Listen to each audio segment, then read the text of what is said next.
ऊपर ससुराल नीचे मायका। नेहा अपने घर में अपने माता पिता के साथ रहा करती थी। नेहा और उसके माता पिता पिछले 2 साल से एक ही घर में थे और उन्हें शहर आए 30 साल से ऊपर हो चुका था। पर इतने समय के बाद भी उसके माता पिता कभी अपना खुद का घर नहीं खरीद पाए। ऐसे ही एक दिन मकान मालिक आता है और नेहा की माँ आशा देवी से कहता है, आशा बहन, अब आपको ये घर खाली करना होगा क्योंकि ये घर मैंने बेच दिया है। पर क्यों भाई साहब, घर बेचने से पहले एक बार हमारे बारे में तो सोच लेते। आप कितने अच्छे हैं, हमारी कितनी अच्छी बनती है। 2 साल से हम आपके घर में हैं, पर ना हमें कभी आपसे कोई शिकायत हुई है और ना ही आपको हमसे। क्या करें बहन, अगर मेरी भी बेटी होती तो आपकी तरह अपनी बेटी के साथ सुखी रहता, पर मेरे तो नालायक 2 बेटे हैं। बंटवारे के लिए इस तरह से लड़ रहे हैं मानो जैसे एक दूसरे का खून ही कर डालेंगे। इसलिए मुझे ये जमीन बेचनी पड़ी। आपके पास 10 दिन का टाइम है, कोई दूसरा मकान ढूंढ लेना। इतना बोलकर मकान मालिक वहाँ से चला जाता है। रात को जब नेहा के पिता आदर्श घर आते हैं तो आशा देवी आदर्श से कहती है, लो जी, ये घर भी अब खाली करना है। अगर आप अपना खुद का घर नहीं खरीद सकते तो ढंग का कोई घर ढूंढ लेना जहाँ हम अपनी बेटी के साथ रह सके। अब हमारी बेटी बड़ी हो चुकी है, छोटी बच्ची नहीं है जिसे लेकर हम घर घर भटके। आशा, मुझे अकेला दोष मत दिया करो। शहर में घर लेना कोई मामूली बात नहीं है। मैंने तुमसे कहा था कि पहले मुझे अपना खुद का घर लेने दो, तब नेहा को लेकर आना। पर तुम्हें तो लगा कि मैं कोई लड़कीबाजी कर रहा हूँ आगे बेटी को लेकर। आप दोनों फिर से लड़ने लगे। मुझे समझ नहीं आता आप दोनों छोटी छोटी बातों पर इतना क्यों लड़ते हो। मैं तो परेशान हो चुकी हूँ आप दोनों से। हे भगवान, मुझे मेरा जीवन साथी ऐसा मत देना। मुझे मेरा जीवन साथी ऐसा देना जो मुझसे कभी न लड़े और मेरी बातों को समझे। नेहा अपने माता पिता की लड़ाई से परेशान हो चुकी थी। अब इसी तरह से 10 दिन बीत जाते हैं और आखिरकार आदर्श को एक घर मिल ही जाता है। 10 दिनों बाद आदर्श नेहा और अपनी बीवी के साथ यशपाल जी के घर जाते हैं। अब हमारे नए मालिक यशपाल जी हैं। वो इस घर में अपने बेटे और बीवी के साथ रहते हैं। ऊपर वाला माला उनका है, इसलिए तुम दोनों कभी ऊपर मत जाना। उन्होंने सिर्फ नीचे वाला घर हमें किराए पर दिया है। आप तो हमें सिखा रहे हो जैसे हम छोटे बच्चे हैं और भागकर उनके घर में बैठे रहेंगे। अरे भाग्यवान, ये बात मैं तुम्हें इसलिए बता रहा हूँ क्योंकि यशपाल जी मिलिट्री में रह चुके हैं। उनका गुस्सा उनके नाक पर रहता है। मैं नहीं चाहता कि हमारी छोटी सी गलती की वजह से उन्हें परेशानी हो। आदर्श नेहा और आशा को सब कुछ अच्छे से समझा देता है। नेहा और आशा भी अच्छे से उस घर में रहते हैं और घर को साफ सुथरा रखते हैं ताकि कभी भी कोई बहस ना हो। पर कहते हैं ना, जिनका मिलन लिखा होता है वे मिलकर ही रहते हैं। हर महीने यशपाल का बेटा नितिन किराए लेने के लिए नीचे आता है और अगर आशा के घर में कोई कमी होती है तो उसी कमी को भी ठीक करने के लिए नितिन आता है। इसी तरह से नेहा और नितिन की मुलाकात होती है। समय बीतता जाता है और उन दोनों में प्यार हो जाता है। ऐसे ही एक दिन नेहा और नितिन एक मार्केट में घूम रहे होते हैं। नेहा, बोलो तुम्हें क्या चाहिए? आज तुम जिस चीज पर हाथ रखोगी वो चीज तुम्हारी होगी। तो लो, मैंने तुम पर हाथ रख दिया। तो अब बताओ कब बात करोगे मेरे और अपने लिए अपने घर में, और कब बताओगे उन्हें हम दोनों के बारे में। आज तुमने मुझ पर हाथ रखा है तो अब मुझे आज ही बताना होगा। चलो घर चलते हैं। मैं आज ही जाकर तुम्हारे घर वालों से बात कर लेता हूँ और अपने घर वालों से भी। पर तुम्हारे पापा को गुस्सा तो नाक पर रहता है। क्या वे मुझे अपनाएंगे? बच्चों के लिए माँ बाप कुछ भी कर सकते हैं। नितिन को खुद पर भरोसा था, इसलिए वे घर जाकर नेहा और अपने घर वालों से बात करता है। पर दोनों के घर वाले इस रिश्ते के खिलाफ हो जाते हैं। नालायक निकम्मा, तेरी हिम्मत कैसे हुई कि तू इस गरीब लड़की का हाथ थामे? अरे ये हमारे किराएदार हैं और मैं इस किराएदार वाली लड़की को अपनी बहू रानी कभी नहीं बनाने वाला। क्यों, तुमने अपनी बेटी को यही सब सिखाया है क्या? हमने अपनी बेटी को बहुत अच्छी सीख दी है। आपके बेटे ने अपने प्यार के जाल में हमारी बेटी को फंसाया है और वैसे भी हमें भी कोई शौक नहीं है ऐसे घर में अपनी बेटी देने का जिस घर का मुखिया पागल है, सनकी है। अरे मिलिट्री में रह चुके हो तो क्या गुस्सा नाक पर लेकर जाओगे? देख रहा है तू, इसके घर वालों को बात करने की भी तमीज नहीं है और तू ऐसी लड़की को अपने घर की बहू बनाना चाहता है। और तुम लोग निकल जाओ मेरे घर से, ढूंढ लो अपने लिए दूसरा घर। अरे ऐसे कैसे घर खाली कर दे? 1 साल का कॉन्ट्रैक्ट साइन किया है और अभी तो सिर्फ 6 ही महीने हुए। 6 महीने अब भी बाकी है हमारे पास। आप लोग जाओ अपने घर में ऊपर। यशपाल को बहुत गुस्सा आता है और वे अपने बेटे को घर के ऊपर ले जाता है। वहीं दूसरी तरफ आदर्श और आशा भी नेहा से इस बात से बहुत नाराज होते हैं। कुछ दिन इसी तरह बीत जाते हैं और नेहा नितिन से मिल नहीं पाती और आखिरकार एक दिन वे दोनों छुपकर बाहर मिलते हैं। मुझे लगा था हमारे घर वाले मान जाएंगे, पर ये तो मानने से इनकार कर रहे हैं। अब हमारे पास एक ही रास्ता बचा है कि हम दोनों इनके खिलाफ जाकर शादी कर लें। अगर ऐसा हो गया तब तो इन्हें हमें अपनाना ही पड़ेगा। इतना बोलकर नितिन नेहा से शादी कर लेता है और उसे अपने घर की बहू बना लेता है। कुछ देर बाद नितिन और नेहा जब घर पहुंचते हैं तो आशा और यशपाल की आंखें फटी की फटी रह जाती हैं। नालायक, आखिर इस लड़की में ऐसा क्या है जो तूने इसे मेरे घर की बहू बना दिया? तू मेरे खिलाफ गया, मैं कभी सोच भी नहीं सकता था। नेहा बेटा, तूने इस लड़के के लिए अपने माँ बाप को धोखा दिया।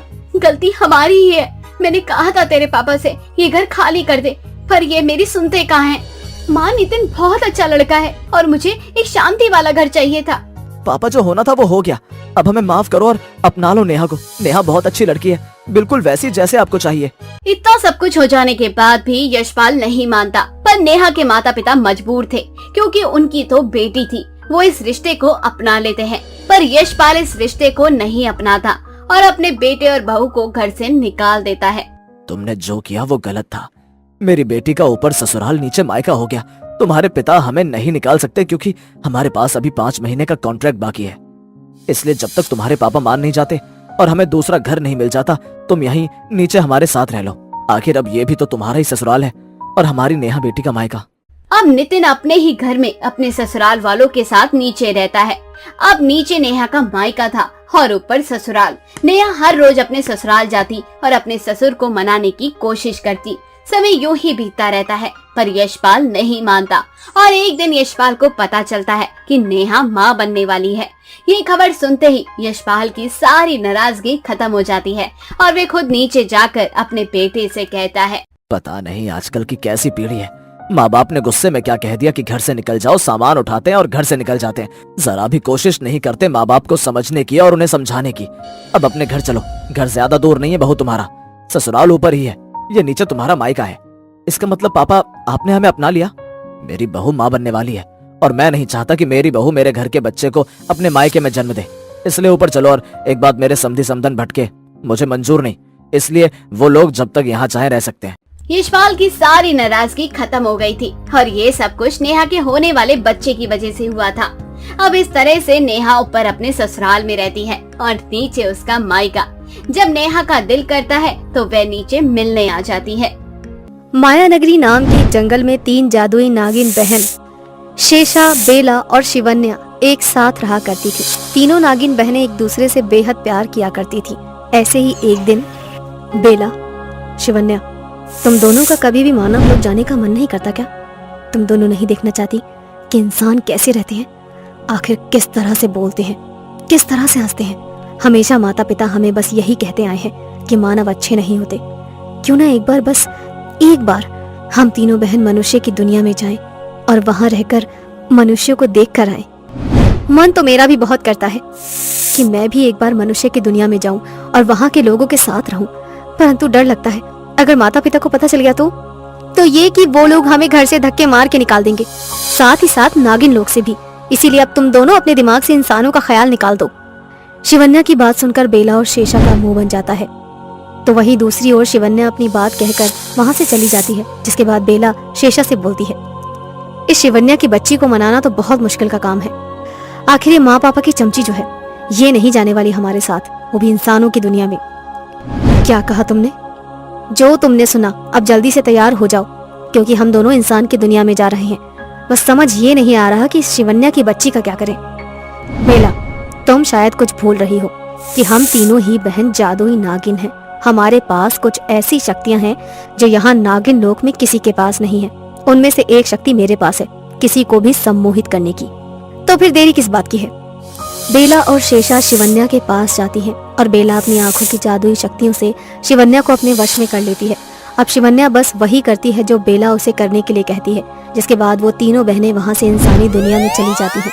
अब इंसानी दुनिया में पहुंचते ही शिवन्या के ऊपर किया गया सम्मोहन भी खत्म हो जाता है।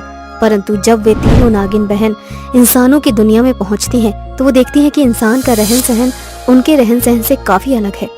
इंसानों की दुनिया हम नाग नागिन की दुनिया से कितनी अलग है। बेला, अच्छा किया जो तुमने सम्मोहन का इस्तेमाल किया। अगर तुम मुझे सम्मोहित नहीं करती तो शायद मैं यहाँ कभी नहीं आती। चलो, शुक्र है कि तुम्हें भी यहाँ आकर हमारी तरह अच्छा लगा। जिसके बाद वो तीनों जादुई बहनें इंसानों का रूप धारण कर लेती हैं और एक साधारण सुंदर सी लड़की बनकर बाजार में घूमने लगती हैं। तभी उन तीनों बहनों की नजर एक बेकरी की दुकान पर पड़ती है। अरे वो देखो, वो तो एक बेकरी शॉप है। इसका मतलब उस दुकान के अंदर कई तरह के केक और पेस्ट्री रखे होंगे। चलो हम जल्दी से उस दुकान के अंदर चलते हैं। अब वो तीनों बहन उस दुकान के अंदर चली जाती हैं, परंतु उस समय दुकान के अंदर कोई भी नहीं होता और शेषा खुद को रोक नहीं पाती और खुद उस दुकान के अंदर से कुछ केक निकालकर अपनी दोनों बहनों के साथ खाने लगती है। तभी वहाँ अर्णव नाम का एक सुंदर सा लड़का आता है, जिसे देखकर शिवन्या पहले ही नजर में उसकी दीवानी हो जाती है और वो उन तीनों को इस तरह से केक खाता देखकर हैरान हो जाता है। और तभी वहाँ तारा आ जाती है। उन तीनों बहनों को केक खाता देख गुस्से में लाल पीला होकर बोलती है, कौन हो तुम तीनों, और तुम तीनों ने मेरी दुकान की कैसी हालत कर दी है। और अर्णव, तू यहाँ क्या कर रहा है? मैं तेरी जिम्मेदारी पर ही दुकान छोड़कर गई थी और तू एक नंबर का नालायक है। इसमें मेरी क्या गलती है? माँ आपने ही मुझे अर्जेंट में बुलाया और दुकान की चाबी आप ही के पास थी, इस वजह से मैं दुकान बंद नहीं कर पाया। और जब मैं दुकान से निकल गया तब आपने मुझे फिर से दुकान आने को बोला और जब मैं दुकान आया तो मैंने ये सब देखा। सब गलती मेरी है और तुम तीनों चुपचाप से पैसे निकालो। जो तुमने मेरे दुकान का नुकसान किया है उन सब के पैसे, वो क्या होते हैं? हमारे पास ऐसी कोई वस्तु नहीं है। और एक बात, हम तीनों से थोड़ा तमीज से बात करो। तुम नहीं जानती कि हम तीनों कौन हैं। मुझे जानना भी नहीं है कि तुम तीनों कौन हो। तुम तीनों को तो देखकर भी ऐसा लग रहा है कि तुम तीनों राक्षस हो, जिसने आज से पहले कभी केक ही ना खाया हो। इस तरह से तारा उन तीनों जादुई नागिन बहनों से पैसे मांगने लगती है, परंतु वे तीनों पैसे नहीं दे पाती। अब शेषा उसकी बात सुनकर बहुत ज्यादा चिड़चिड़ी हो जाती है, जिस वजह से वो अपनी जादुई शक्तियों की मदद से बहुत सारे सोने चांदी के सिक्के उसके सामने लाकर रख देती है और उससे बोलती है, तुम इंसान बहुत लालची होते हो। देखो, जो वस्तु तुम हमसे मांग रही हो वो हमारे पास नहीं है, परंतु ऐसे कई सारे सोने चांदी और हीरे जवाहरात मेरे पास हैं। अगर तुम्हें चाहिए तो हम तीनों बहनें मिलकर तुम्हारी इस दुकान को इन सब से भर सकते हैं। तो अब कृपया करके हमें यहाँ से जाने दो। चलो शिवन्या। इतना बोलकर शेषा बेला शिवन्या का हाथ पकड़कर वहाँ से चली जाती है। ऐसे ही कुछ दिन बीत जाते हैं। शिवन्या छुप छुप कर अर्णव को देखने के लिए इंसानी दुनिया में जाती। ऐसे ही एक दिन तीनों बहन साथ बैठकर अपनी जादुई शक्तियों का प्रयोग करती हैं कि तभी शिवन्या बोलती है, बेला, शेषा, मुझे इंसानों की दुनिया में जाना है। मैंने उस दुकान में जिस लड़के को देखा था, पता नहीं उसकी आंखों में ऐसी कौन सी जादुई शक्ति थी कि मैं उसके चेहरे को भूल नहीं पा रही हूँ। मुझे लगता है कि मुझे उस इंसान से प्यार हो गया है। मैं उसके साथ ही अपनी पूरी जिंदगी बिताना चाहती हूँ। और तुम दोनों को याद है ना, माता पिता ने हमसे हमेशा यही कहा है, जो पहली नजर में भा जाए वही हमारा जीवन साथी होता है। पर शिवन्या, माता पिता बिल्कुल सही कहते हैं, इंसान अच्छे नहीं होते और ये चीज हमने खुद देखी है।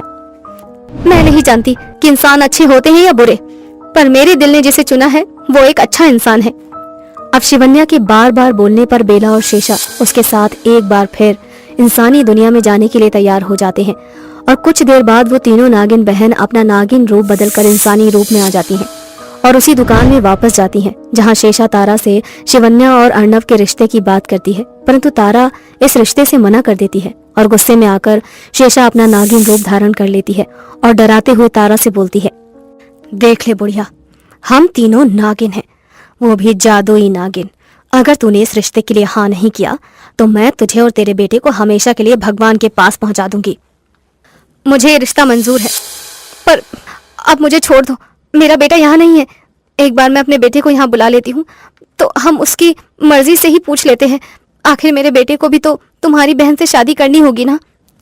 अब तारा के बोलने पर शेषा उसे छोड़ देती है और कुछ देर बाद तारा अपने साथ कुछ सपेरों को लेकर आती है और वो सपेरा बीन बजाने लगता है, जिस वजह से तीनों नागिन कमजोर पड़ जाती हैं। परंतु तभी अर्णव वहां पर आ जाता है और उस सपेरे को मार कर भगा देता है, जिसके बाद अर्णव अपनी माँ से बोलता है, माँ, आप ये क्या करने जा रही थी? हम इंसान हैं और हमारा काम है लोगों की मदद करना, और वैसे भी हम तो नागों की पूजा करते हैं। फिर आप सपेरे के हाथों इन नागिनों को कैसे पकड़वा सकती हैं? और रही शिवन्या से शादी करने की बात, तो मुझे ये रिश्ता मंजूर है, क्योंकि अकेली शिवन्या ही मुझे प्यार नहीं करती। मैं भी शिवन्या से बहुत प्यार करता हूँ। मैंने जब उस दिन पहली बार उसे दुकान में देखा था, बस उसी वक्त में अपना दिल शिवन्या को दे बैठा था। अर्णव की बातें सुनकर तारा भी मान जाती है, जिसके बाद अर्णव तारा उन तीनों जादुई नागिन बहनों के साथ नागलोक जाती है और वहां शिवन्या के माता पिता से उसका हाथ मांगती है।